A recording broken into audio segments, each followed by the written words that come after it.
Welcome, Tennessee Voices viewers. This is David Plazas. I'm the Opinion and Engagement Director for the Tennessean and the USA Today Network Tennessee. I'm so pleased to welcome Sharon Roberson to our second episode of the new Tennessee Voices videocast. She is the President and CEO of the YWCA of Nashville and Middle Tennessee. And we're so delighted to have you here. This is a conversation with people who have or are writing op-eds for the Tennessean and who have a lot of really interesting knowledge to share with everybody. How are you doing today? Well, I'm making it. We're doing well. We're keeping true to our mission and keeping people safe. So how are you handling this COVID-19 outbreak? Are you working from home or at the office? I'm actually in one of our therapist's office here at the Ywca Center, which is our domestic violence center. I'm working out of her office. I've been here every day because our Woodmont office, administrative office, is closed. But Weaver's 24/7, and we're determined to keep it going. We have to provide this vital service for domestic violence victims. Absolutely. And we've heard reports about a potential increase in calls. Is that correct? Oh yes, most definitely. From the first 2 weeks of March, and we're still calculating from last time at this time of year, it was 55% increase. We anticipated this. It was larger than we thought it would be. But I think in Nashville, especially, it's a combination between the tornado and the pandemic back to back. And when you get into stressful situations, the power and control dynamics really take off. And that's what we're seeing. Wow. And for those of people who are not familiar with the YWCA, tell us a little bit about your mission and your vision, what you're doing. Well, our stated mission is eliminating racism, empowering women, promoting peace, justice, freedom, and dignity for all. That's the stated mission, and we stay true to that. Our most important activities as part of that mission are domestic violence services. We have the largest domestic violence services in the region.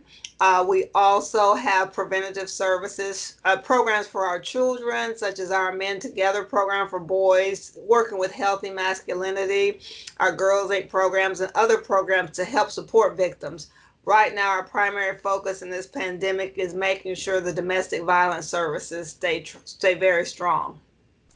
And very soon, you were supposed to have a spring breakfast. It's actually one of my favorite events of the year. It's one that Oh, I've thank you. not failed to go to since I arrived in Nashville back in late 2014. So obviously, it's not going to be able to go on as it has in the past. Tell us a little bit about what you're going to be doing instead. Oh, well, we are having a virtual spring breakfast. And so, what we're doing typically at spring breakfast, it was scheduled for April 8th, of course, at the Music City Center. We were going to have close to 1,000 people in the room, but we'll have 1,000 people supporting us, we're sure. What we're doing, we're going to put out messages to let everyone understand the domestic violence services we offer, to let them understand domestic violence. And we have videos, we have social media posts, we'll have a full blown program that starts next week. So the public should look out for it. And if anyone's interested in knowing more about what we do, you will certainly be touched by one of our staff, one of our supporters, parts of the community. You tell us how people can learn more about the YWCA, phone number, website, etc. Well, our website, YWCA Nashville, just, go and do a search engine and you can find us very easily.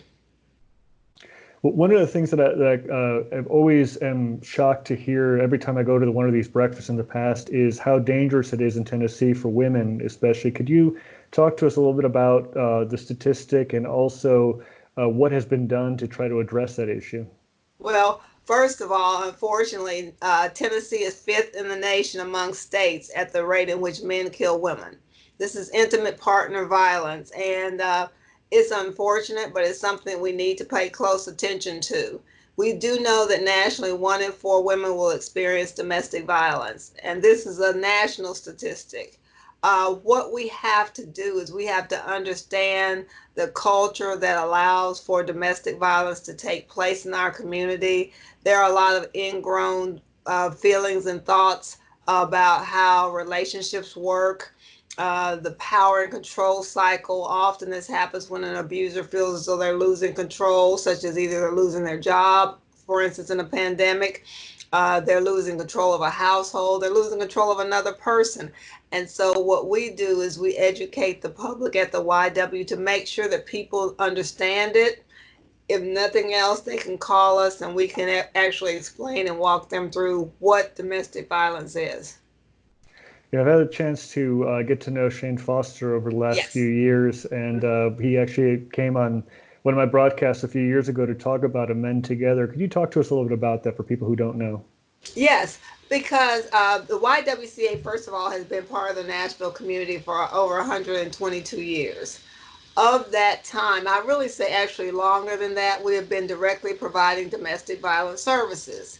A few years ago, because we were so much really trying to help the victims, trying to educate people, we felt as though we had left out part of the equation. We had left out the men in our community that needed to understand and need to join forces with us in order for us to combat really what is a community issue, and that's domestic violence. So a Men Together was established, and the program has many different facets. One of which is we have school-based programs in over 22 metro public schools. We do trainings, which Shane is very much a part of those trainings, really to educate not only our community, but we will be in 5 other communities around the country next year who have adopted our philosophy and our programs. We also have an amending through faith curriculum that faith-based organizations can use to really work with their men's groups. So it's all community-based. It's all letting our whole community know that if we all join together, we can really start addressing this problem in a more holistic fashion. Sure, I've always been impressed with the young men who come to speak at the breakfast in the past to talk about Yes. how they've been able to stop other boys from Mhm. hurting their friends and partners and so forth. Yeah, the YW really takes the approach that most men are really good men and they really do not want domestic violence to be a part of our culture. It's just that they really don't have the tools, or no one's ever had these open conversations. When you get into a room of middle or high school boys and you start talking about these issues, it is unbelievable how open they are to really wanting to change. They now understand that they have to be on the front line and telling their friends that some of the things that men have taken for granted for years, the jokes, the taunts, the things of that nature, the objectification of women, that's not appropriate. And once they get there, they gravitate toward it. It becomes really their way of life. And the National Predators has been a big partner with you on that, Oh, haven't they? yes.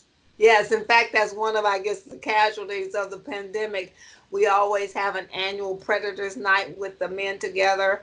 And that was unfortunately canceled because the whole NHL season was canceled. However, they stayed true to our mission. They sort of had a virtual event for us, and they have an event where you can, they have items they're auctioning off and really staying true to, what we really want to do as far as changing the community.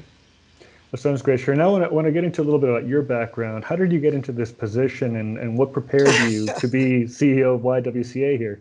Well, I always say I'm a recovering lawyer. Practiced corporate law for a long time. I was a regulator in the governmental sector, years in the private sector. I've been general counsel at 3 different places, and been in that C-suite and understand business quite a bit. I went to undergraduate school and law school at Vanderbilt, economics major, so the numbers and all of that came very, very easily to me.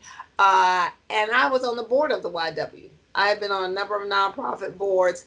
This board really struck me because I've always felt as though women who have been successful need to really give back and work with other women. So the sort of centric to women and empowering women really resonated with me.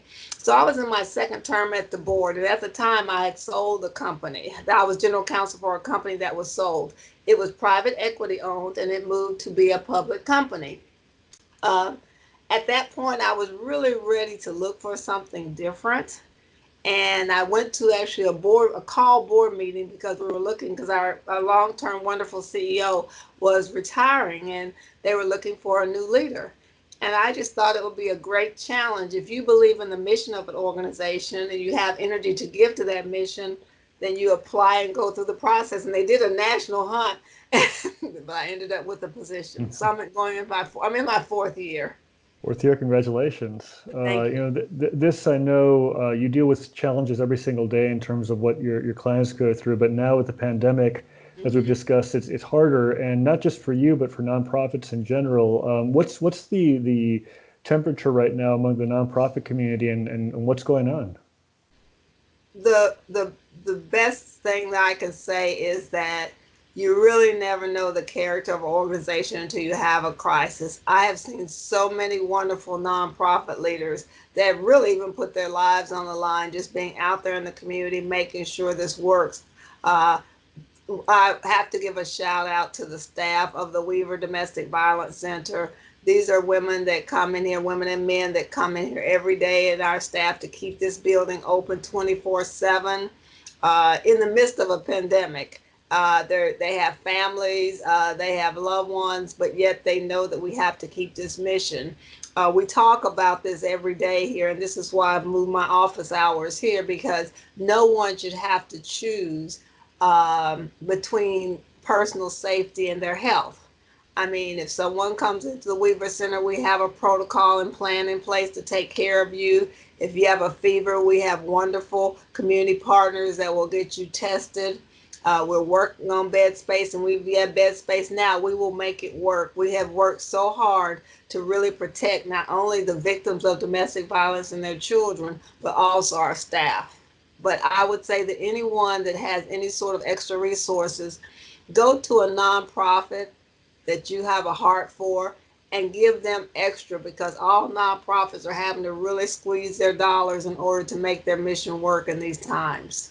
No, it's a really important point for viewers that nonprofits do so much for us as a community, and they take care of a lot of people who we don't directly take care of, and who government doesn't take care of directly, and are doing such an amazing service. And I've seen people from United Way, from other groups, from YWCA, and I know that nonprofits are coming together, not at the point of right now, we need you to be successful. That's for sure. Yeah, I mean, it does not stop. And you have the dedication of people that really, really are working together to make it work. It takes a community effort. And this community, we will get through this, because you have to have really that level of belief.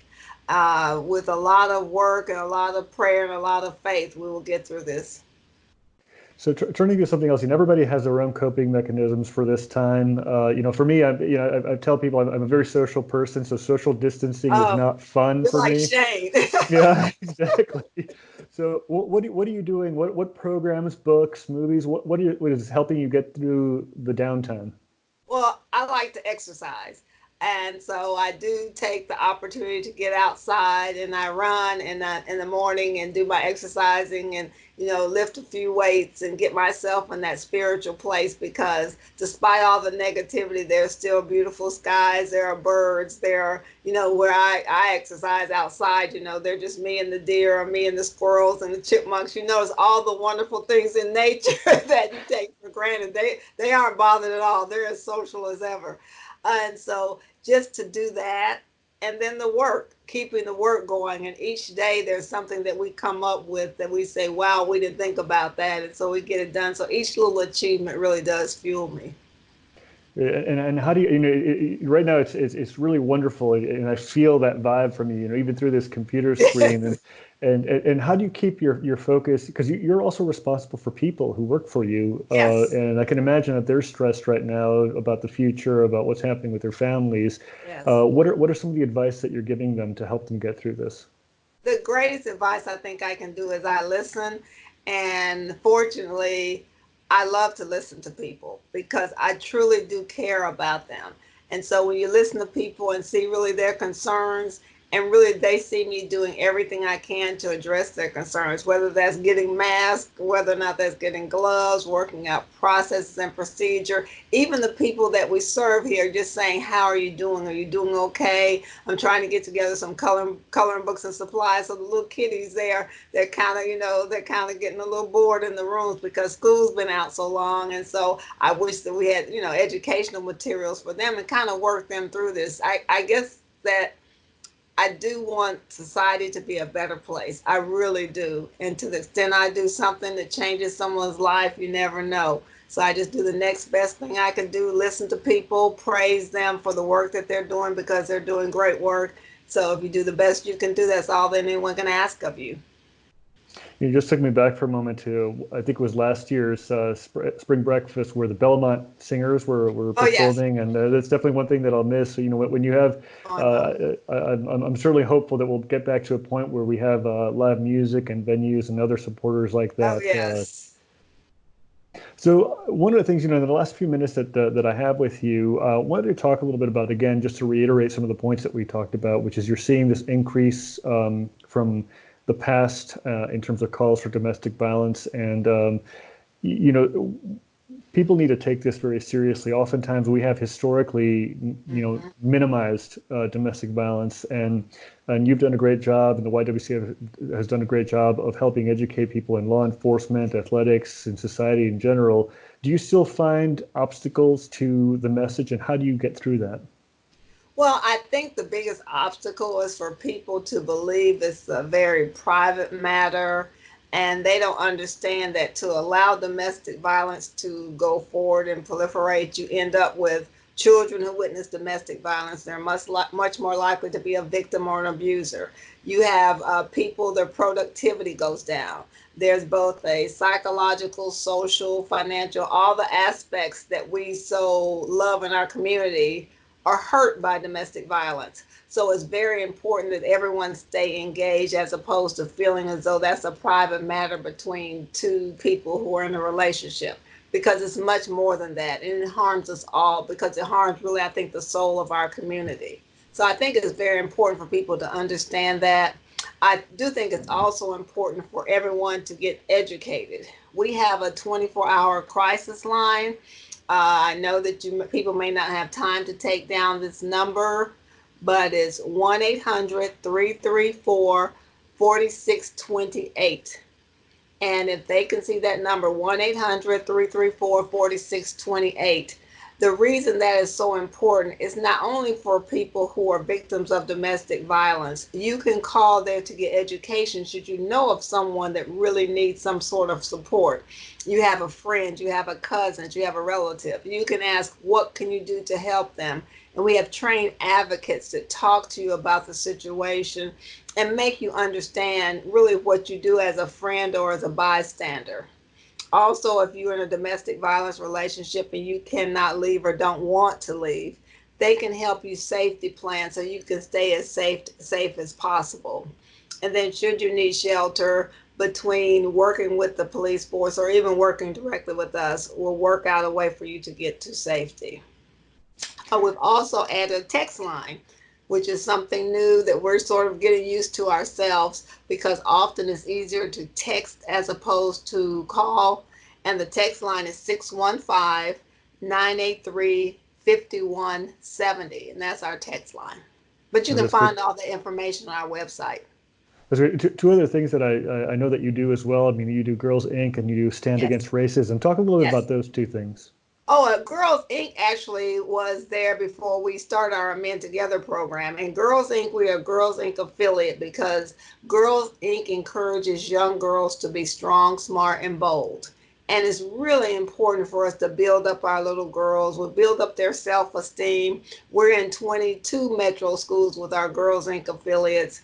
And we're even having, during this time of the pandemic, since the schools are closed, for those girls that have access to internet, to Instagram and Twitter. We're having online encouragement and lessons that they can do from home so the girls can stay engaged as much as possible. And our Stand Against Racism, that's another event that was canceled due to the pandemic. And that was an annual event. In fact, we beefed it up quite a bit. It used to be a one-day event on the courthouse step, and really is bringing together the community of leaders as well as just anyone in the community to take a pledge to stand against racism in our community. There are so many ills in the community. We cannot afford to have us separated by race, gender, sex, sexual orientation is unacceptable in Nashville. So that's our annual Stand Against Racism. We've actually added to that because we've had a series of community conversations. One of them that was canceled as a result of the pandemic was one we were dealing with the issue of voter restoration, because we feel as though there are many people that have been marginalized in our community, not the least of which are those who are former incarcerated people. Well, I want to thank you so much for your time. We are at the end of our recording, but for anyone who wants to watch these and others, this is episode 2 of Tennessee Voices videocast. Go to tennessean.com/opinion. And any final wisdom to give to our viewers? No, I'll just say that we're all in this together. Things will be better someday. If you need anything from the YWCA, just let us know. We're here. We're not only do what we do, but we have resources, other community non-profit partners. So we appreciate the time. Thank you. And thank you.